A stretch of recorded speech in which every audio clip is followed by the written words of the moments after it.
The email was a siren call to the desperate, which is exactly what you were. Overnight security, $500 for a single shift. No experience necessary.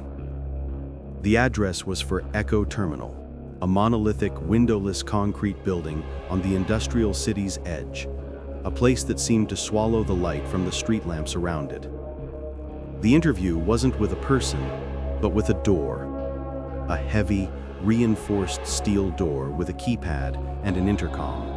A voice, crackling with static, and a tone of profound exhaustion issued from the grill. The last guard didn't make it. Do you understand? This isn't a question of bravery. It's a question of obedience. Do you scare easily? No. You lied. Your voice barely a whisper. Good. The door code is 7319. Your shift starts at midnight. Don't be late.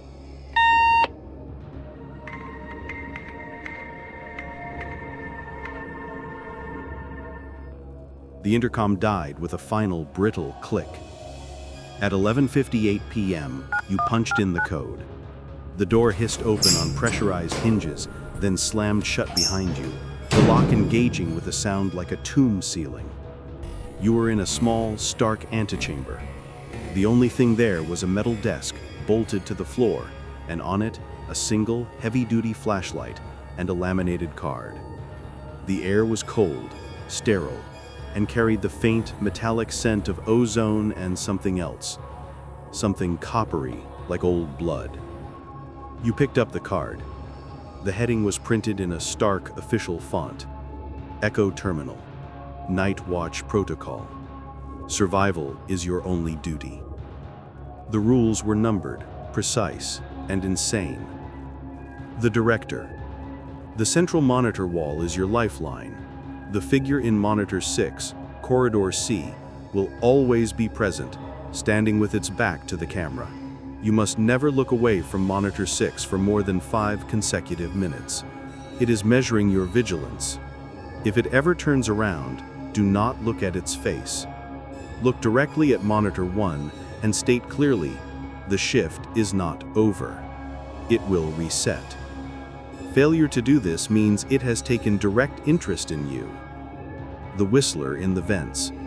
You will hear a cheerful, off-key tune whistled from the ventilation system. It is a lure. Under no circumstances are you to acknowledge it verbally or look up at the vent grates. It wants a duet. If you whistle back, or even hum, it will consider the duet begun and will not stop until it is directly in your ear. The weeping at the door. At precisely 3:33 a.m., a woman will begin sobbing outside the main security door. She will beg, plead, and scream to be let in. You must put on the sound-canceling headphones provided in the desk drawer and not remove them until 3:34 a.m. has passed on the digital clock. She is not a woman. She is a void, and her tears are anchors. If you let her in, she will fill the room, and you will be lost in her. The static event. The CCTV feeds will periodically cut to a hissing gray static. This is a system test. You must not touch the controls. The feeds will return. However, if during the static you see a single human eye looking back at you from any of the screens, you must immediately shine the flashlight directly at that monitor and hold the beam steady until the feed clears. The light is the only thing it fears. The coffee. A fresh pot of coffee will be brewing when you arrive. Do not drink it. It is not for you. It is an offering. At 4 a.m., you must pour the entire pot down the drain in the corner sink. If you do not, the management will arrive early for their meeting, and they will be displeased to find you in their boardroom. Shifts end. Your relief will arrive at exactly 6 a.m. You will see him through the door's reinforced porthole. You must not unlock the door until the second hand on the wall clock ticks onto 6:000. If he is early, or if his face seems distorted in any way, he is an imposter. Sit quietly and wait for the real one. There is no protocol for what happens if you let the imposter in. The previous guard tried it. We found his logbook. The last entry was just one word, scratched over and over. Wrong, wrong, wrong, wrong. Your blood ran cold. This was a joke. It had to be. But the absolute chilling certainty of the rules, the finality of the locking door, told you it was not. You were trapped for 7 hours in a concrete box, and your only tools were a flashlight and a list of insane commandments.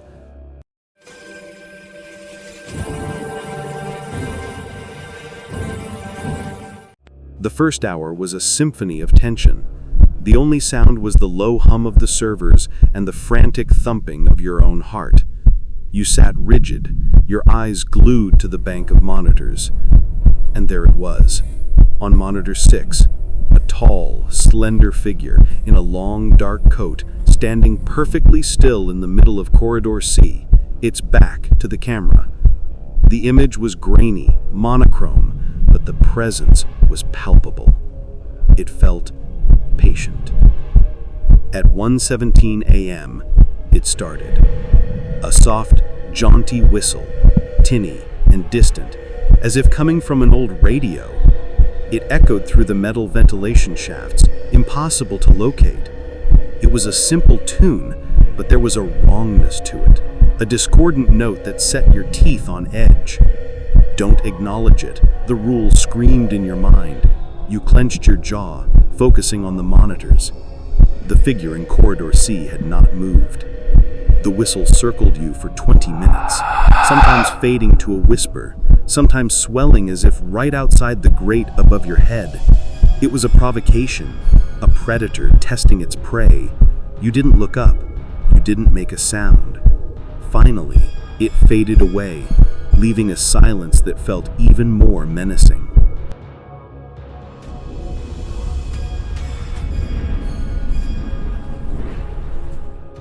At 2:45 a.m., the monitor wall died. Every screen flickered once, then dissolved into a uniform, hissing gray static. The sudden loss of vision was a physical blow. Rule 4. Do not touch the controls. You gripped the edge of the desk, your knuckles white. The hum of the servers seemed to grow louder, more aggressive. Seconds stretched into an eternity.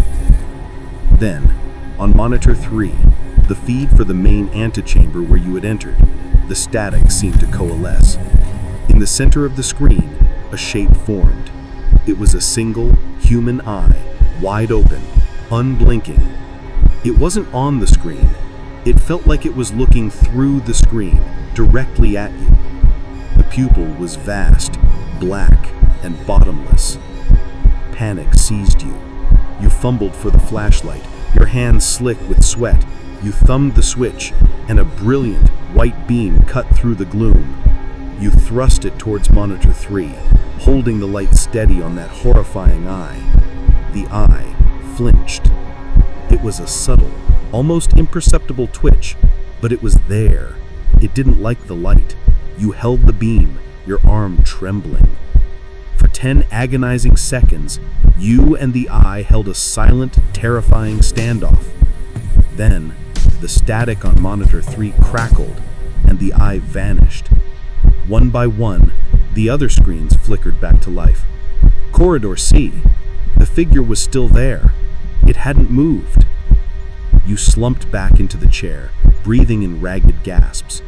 You had passed a test.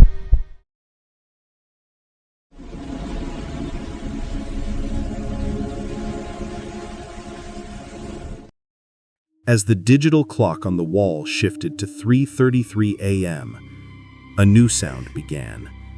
It started as a soft hiccup, then escalated into full, body-racking sobs. A woman's voice, choked with utter despair, came from the other side of the steel door. Please, oh God, please let me in. He's in here with me, the man with no face.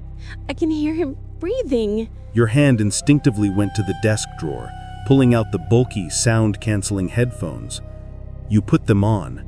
The world became a muffled hum, but her voice cut through the technology like it wasn't there. It was inside your head. He's coming closer.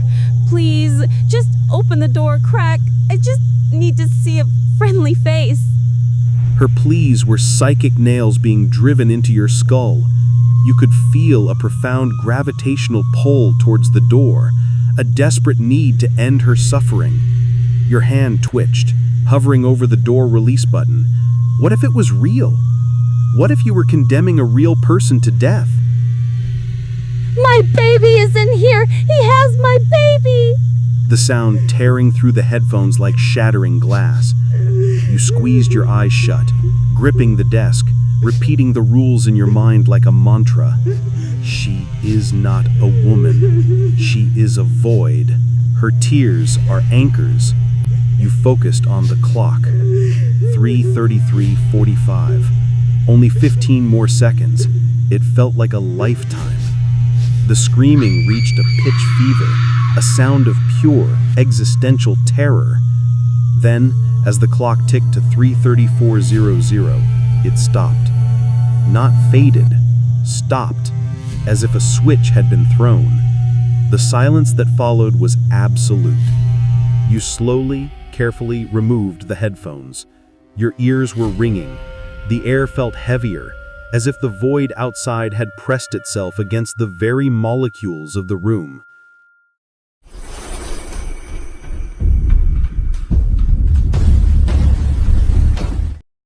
Shaken to your core, you moved on autopilot.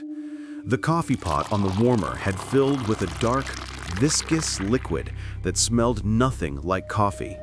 It was thick, syrupy, and gave off a scent of wet earth and clothes. At 4 a.m., you picked up the hot carafe, your hand trembling, and carried it to the small, stainless steel sink. As you poured the black liquid down the drain, it didn't splash. It oozed, clinging to the sides of the sink with a disturbing tenacity. The moment the last drop vanished down the drain, a low, rhythmic thumping began from the ceiling directly above. Thump, drag, thump, drag. It was the sound of something heavy and wrong, moving across the floor of the level above you. A boardroom. You stood frozen, listening as the sounds moved to the far end of the ceiling and then stopped, followed by the faint, ghostly sound of chairs scraping back and a low, guttural murmur of several voices beginning a discussion. The management had arrived for their meeting, and they were content with their offering.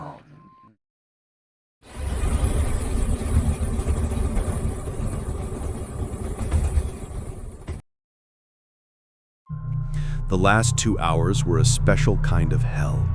The initial fear had been replaced by a deep, bone-weary exhaustion and a frayed nerves paranoia.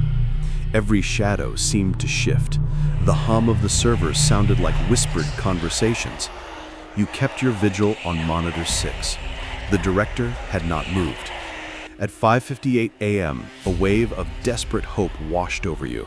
You were going to make it. You watched the clock, counting down the seconds. 5:59:00. A face appeared at the small, reinforced porthole in the door. It was the twitchy man from the intercom. He looked panicked, his eyes wide. He began pounding on the door, his voice muffled but clear. Open up now! Something's coming down the main hall. For God's sakes, let me in. It's 6 o'clock, I'm early. Just let me in! Your hand shot towards the door release. He was here. The shift was over. But Rule 6 screamed in your mind. You must not unlock the door until the second hand on the wall clock ticks on to 6 o'clock. You looked at the clock. 5:59:42. It's a lie! The clock is wrong! The man outside screamed, his face contorted in pure terror. It's them. They're messing with the time. You have to believe me. He was so convincing. His fear was infectious, real. What if the terminal was cheating? What if it was changing the rules at the last second to claim its prize? 5:59:55. Tears streamed down his face. Please, don't leave me out here. Every instinct, every human impulse to help screamed at you to hit the button. But you remembered the final line of the rules, the warning from the previous guard. Wrong, wrong, wrong, wrong. You looked at the clock. 5:59:59. The man's face at the porthole changed. The terror melted away, replaced by a placid, empty smile. His eyes became flat and black. He stopped pounding.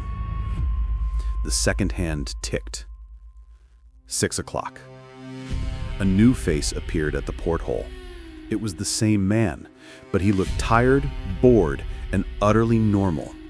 He held up a keycard and tapped the glass, his expression one of mild impatience. With a shaking hand, you pressed the door release. The locks disengaged with a series of heavy clunks. The man pushed the door open and stepped inside, blinking in the dim light. Rough night? He grunted, not waiting for an answer. He walked to the desk, picked up the laminated card, and pulled a pen from his pocket. He made a small check mark on it. You made it. Good. The pay will be wired to your account within the hour. He sat down in the chair you had just vacated, already looking at the monitors. The figure on monitor 6 was still there, its back to the camera. It was as if you had never been there. You stumbled out into the cool, dawn air. The world seemed too bright, too loud, too real. The sun was rising, painting the sky in hues of orange and pink. It was over.